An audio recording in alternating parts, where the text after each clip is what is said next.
Recording Studio, Gorgeous.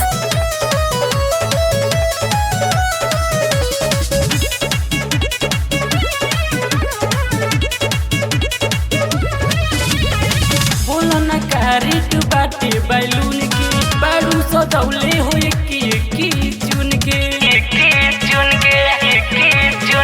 बोलो न कारिट बाटे बैलून की बारू सजौले हो की चुन के। अच्छा बाजा बाजो तवन कैसन बुफर चोली के नीचे घंघरी के ऊपर, चोली के नीचे घंघरी के ऊपर बाटे करे जा सामान सुनो सुपर, बाटे करे जा सामान सुनो सुपर, बाटे करे जा सामान सुनो सुपर। और ई आइलो ए बेयास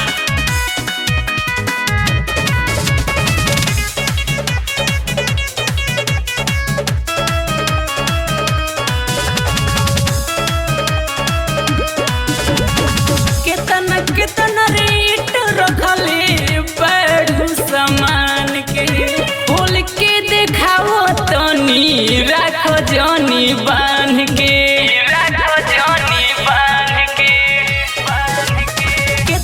कितना रेट रखले बैठू सामान के खोल के देखाओ तनी राखो जानी बांध के।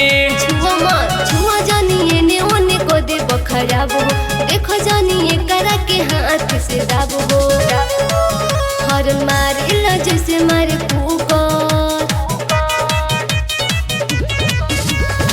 चोली के नीचे घंघरी के ऊपर, चोली के नीचे घंघरी के ऊपर बाटे करे जा सामान सुनो सुपर, बाटे करे जा सामान सुनो सुपर, बाटे करे जा सामान सुनो सुपर।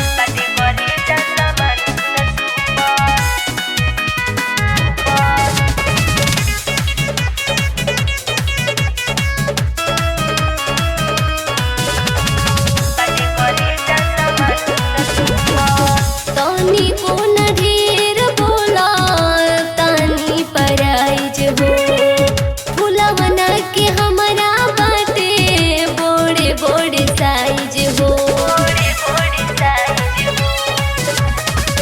तानी को न ढेर बोला तानी पराइज हो, फुलवना के हमारा बाटे बड़े बड़े साइज हो।